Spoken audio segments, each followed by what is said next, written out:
This ain't like Ethan at all. He's the type who always shoots me a heads up about where he's at and when he'll roll back home. We didn't have any big plans tonight or nothing, but I'm starting to get a bad feeling in my gut. I grabbed a tall glass, mixed myself a hefty rum and cola, flipped on the TV, and just sat there waiting. The news wasn't saying squat about anything weird going on. Every 30 minutes or so, I'd punch his number into my phone again. Still goes straight to voicemail, no dice. Next thing I know, it's 5 a.m., the TV's blaring, and I stumble to the garage in a daze. Only my car's sitting there, staring back at me. Panic hits me like a freight train. I bolt upstairs and fling open his closet.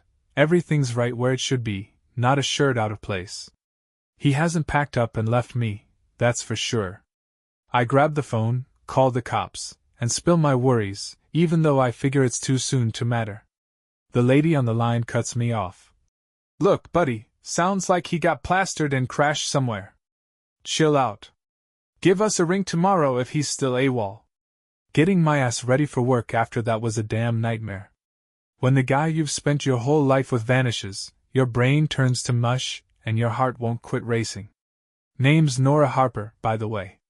Tied the knot with Ethan when I was 22, fresh out of college. Went from snagging my diploma to strutting down the aisle in, like 2 weeks flat. Ethan's got 3 years on me. He was a senior when I was just a wide-eyed freshman. That's how we crossed paths. We didn't lock it down exclusive like till my senior year rolled around. Back then, I was all about playing the field, and Ethan? He wasn't exactly a saint either, charmed his way through plenty of gals. Took me that long to grow up and see he was headed for big things, and I'd be a damn idiot not to grab the love he was dishing out and make him mine forever. Far as I know, Ethan's kept it loyal ever since. Me? Can't say I've got the same track record.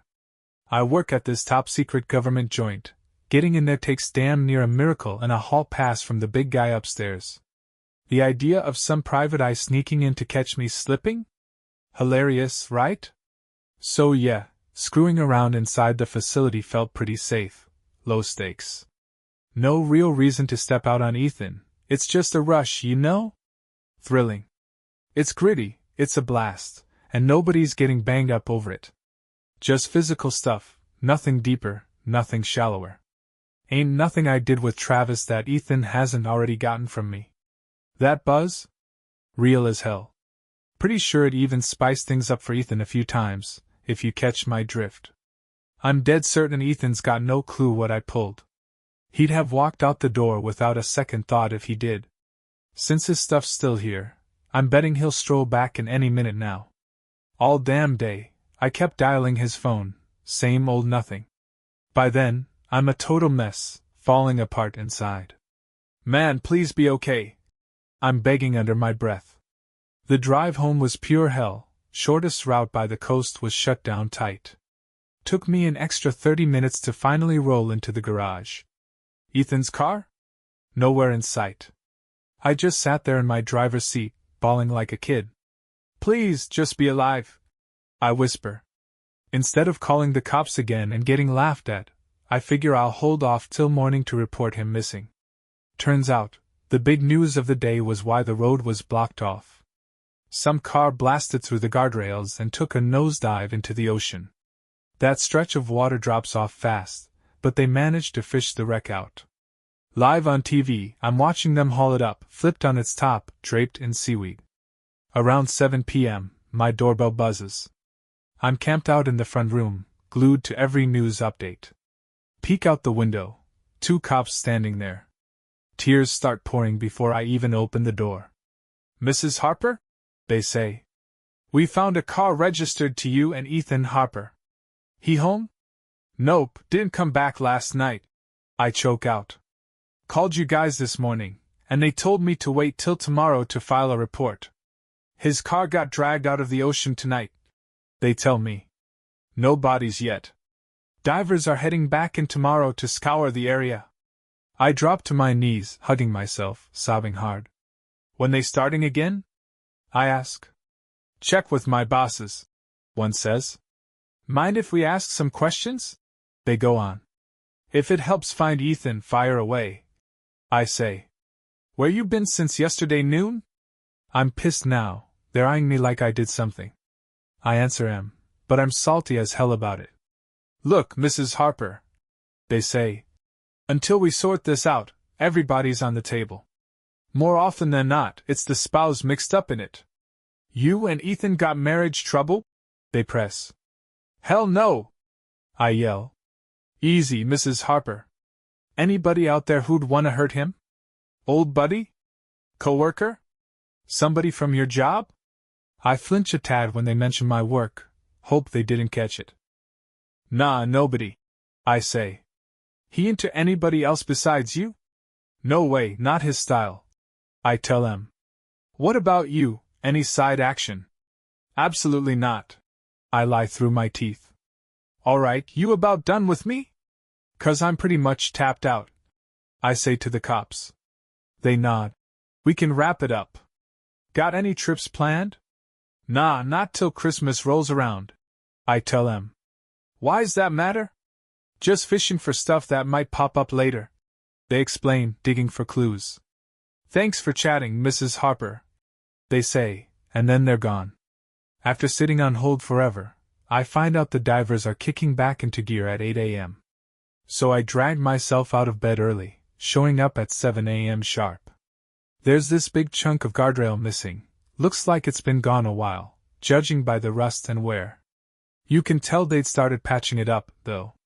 Man, it'd be a damn shame if Ethan lost it right there where the rails should have held him. That day dragged on forever, longest one I've ever lived through. Every time a diver popped up from the water, I'm praying to God he's got nothing in his hands. Finally, they call it quits, saying they've scoured every spot that makes sense. I head home, clinging to this tiny hope Ethan's gonna be there waiting. He ain't. Friends and family pile into the house, bringing food, tears, and a whole lot of hugs. Pretty soon, the wild theories start flying. Was he even in that car?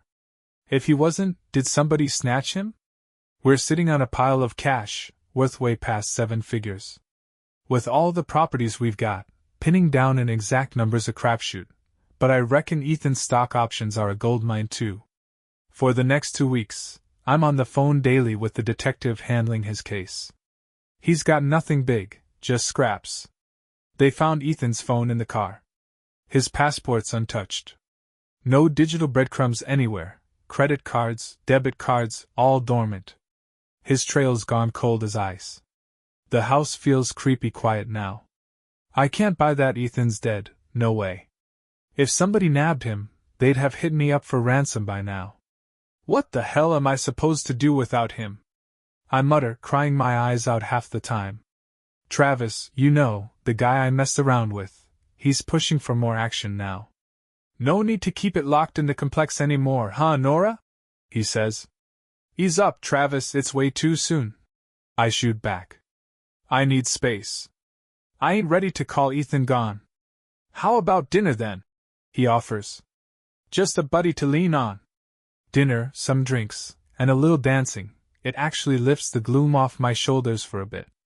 Me and Travis start doing these weekly nights out, and our goodbyes? They get cozier, moving past quick cheek kisses. It's been 4 months since Ethan vanished.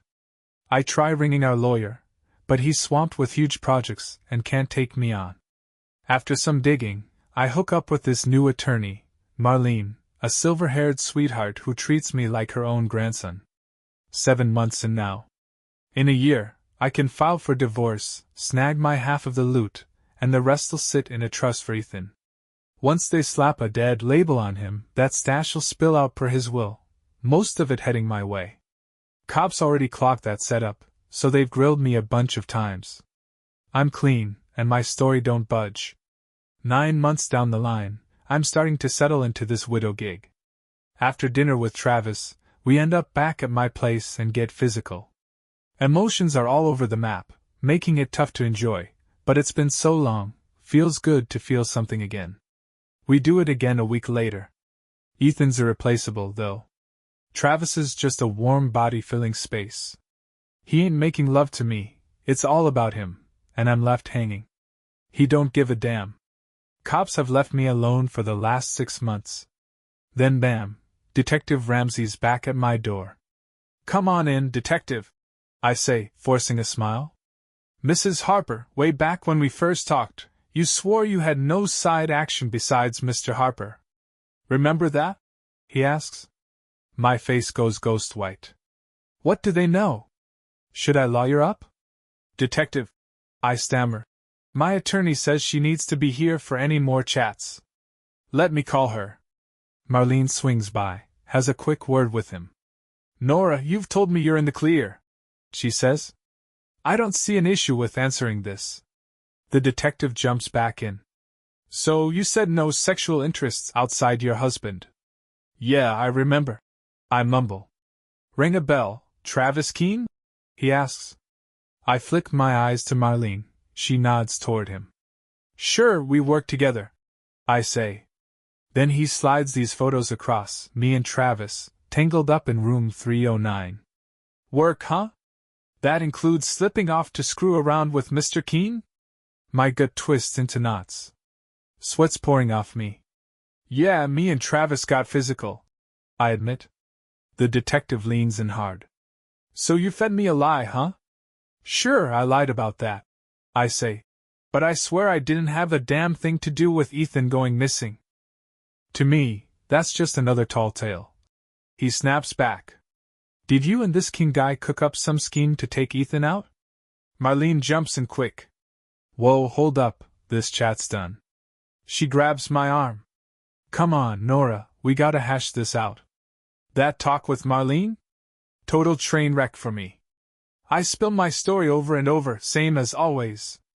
Every little piece stays locked in place. I'm clean, and I ain't budging an inch. Marlene tosses out a theory. Maybe Travis went rogue and did something on his own. Could be anything, I guess. I shrug. But those pictures, where'd they even come from? Who's in on this? This is bad news. Ethan wouldn't get that it was just a fling, no big deal. I hate myself for even thinking it, but part of me figures it's better he's dead than dealing with this mess. Now, flip the script, here's my side. I'm Ethan Harper. Been hitched to Nora for 8 solid years. Kids were on the radar, but we held off. Ain't happening now, that's for damn sure. Right out of college, I hit the ground running and crushed it. 2 years in, my little startup goes public. A year after that, some big-shot venture capital crew swoops in and buys us out. I'm still in the game, but I swapped some risky upside for a fat stack of cash up front. With the new brass steering the ship, my stock's gone through the roof. I could kick back and retire tomorrow if I wanted. When we decided to tie the knot, a prenup was non-negotiable. Nora, all starry-eyed and pure-hearted back then, signed in no sweat. We had long talks about staying true. That prenup's got teeth. If cheating's in play, it's gonna hurt bad. Me? I don't need much in the bedroom. Nora's all I want, all I ever craved. I figured she felt the same. Then I get this email, harmless pics at first, showing her and some dude named Travis Keene ducking out for meetings. Nobody scheduled. I'm seeing red. Some courier says he's got the full scoop in an envelope, $500 cash. Handing over money to get your heart stomped? That's twisted as hell. Inside there's a stack of shots, her and Travis, going at it. None of it'd hold up in court, though. I need my own proof. Nora's gigs in this lockdown government fortress. No way I'm sneaking in there to catch her red-handed. So I hatch a plan to lure the lovebirds out into the open. Took some figuring, but I get to work. One night, driving home, I spot this 80-foot stretch of guardrail missing along the coast road. Some semi flipped and trashed it, worked like a charm, no fatalities. It's dicey, but I reckon I can handle a 20-foot drop into the drink. I wait till the road's dead quiet. Right before 9 p.m., I gun it and thread the needle perfect. Driver's windows down, I brace myself. Slapped on my bike helmet, good call, 'cause I smacked my head hard when we hit. I yank the seatbelt off and slip out before the car settles on the ocean floor. You can plan all you want, but first time pulling a stunt like that. There's this stretch where you're second-guessing if you bit off too much. I'm thinking I might have just offed myself. Figured I'd break the surface in 10 seconds, takes closer to 30, and I'm freaking out. Finally I pop up, let the current drag me a mile down the coast, nice and easy. I slide under the second bridge, my exit plan, and start grinning like an idiot at how slick this worked. Backstroke my way into the marina, haul myself onto the dock. Takes a solid hour to quit shaking and muster the juice to keep going. My aunt's a hardcore Christian, got no love for cheaters, and she's cool with stashing me at her place. I hoof it 2 hours to her door and don't step outside again for 9 months. My bet? Nora'd filed for divorce after a year, claiming I ditched her. Over time, I'd squirreled away about 50 grand in cash. Stick to a tight budget, and I'm golden. Work won't miss me, I'm just a figurehead boss now anyway. If this flops, I'll be scrambling for a plan B. Don't ask me how, but a few bucks later, I've got tracking apps on Nora's and Travis's phones. All I gotta do is bide my time till they're in the same spot. Months roll by, and they start hooking up weekly, makes it a cakewalk for my investigator. I tip him off when they're together, and he'd set up his gear. That 50 grand's burning slow and steady. Days are spent scribbling short stories, flipping through books, and keeping tabs on those two lovebirds' phones. After months of keeping tabs, I'm starting to wonder if this whole scheme's gonna flop. I'm poring over the investigator's weekly updates, and it's obvious things are heating up between them. First time they get busy outside her work? Doubt we'll snag anything solid right off the bat. My fingers are crossed they're the type to stick to a routine and hit the same spot again. Then, 281 days after I ditched my car in the drink, boom, I've got gold. Travis and Nora shacked up for the night, doing their thing right in my own damn house. After that first hookup, my guy wired up the bedroom. My place, my cameras, means it's all fair game in court. Before I pulled my vanishing act, I gave my attorney, Jake Sullivan, the heads up I might drop off the map for a bit. He swore he'd only have my back in any family drama. Once I had the dirt I needed, I hit Jake up, and he slapped together the divorce papers. To twist the knife a little for Nora, Jake sent those original pics to the cops with a typed note spelling out who's who and where it went down. We even floated the idea that my life might be on the line, thanks to this gold-digging duo. Stepping back into the light, I knew I might catch some heat legally. Jake figured it'd be small potatoes, no real crimes on my end. Might have to cough up cash to fish my car out, and the city could nickel and dime me for all the cop hours they burned looking for me. In the grand scheme, that's chump change. First thing I do coming out of the shadows? Sit down with the police. We meet up in some hotel conference room a few towns over. I'm there 5 hours, fielding their questions. When they cut me loose, a news crew's waiting, grills me live on the evening broadcast.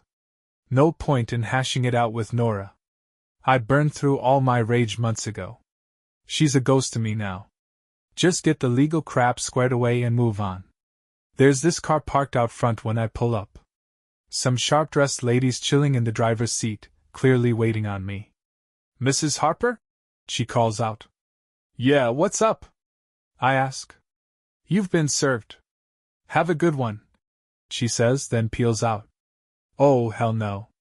Somebody's suing me? For what? I chuck the envelope on the kitchen table, pour myself a stiff drink, and flip on the TV. That's when I see it. My whole world implodes. "This is Matt Brewer reporting," the anchor says.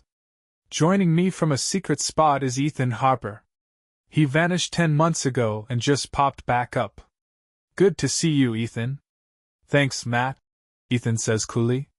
"I ain't fully back yet. Staying under wraps till the divorce is locked in. If I turn up dead, that prenup won't kick in, and my cheating, spiteful wife'd walk off with everything," he adds. "So why vanish at all?" Matt prods. "She was screwing around in her government gig, couldn't get proof without setting a trap.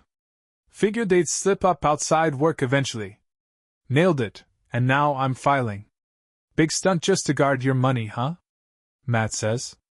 "Hey, a guy's gotta do what he's gotta do," Ethan fires back. "I ain't here to bankroll her banging somebody else." "You spent hours with the cops today, right?" Matt asks. Yup.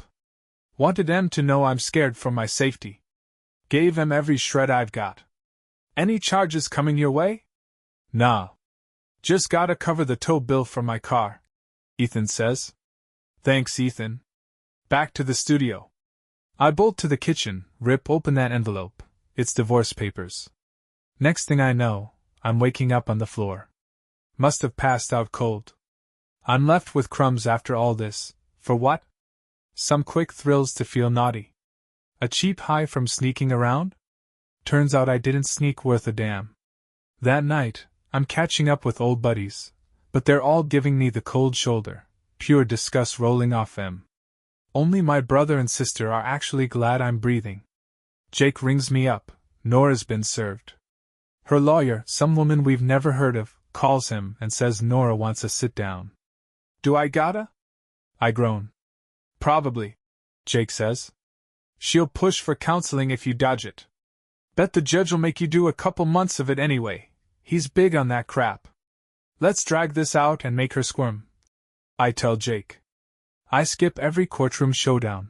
When your lawyer's got power of attorney, you just kick back and wait for the phone to ring. Block off some time, Jake says. Judge slapped us with 12 weeks of counseling. She's firing back, claiming mental cruelty. I've combed through that prenup, he adds. Doesn't matter what she pins it on.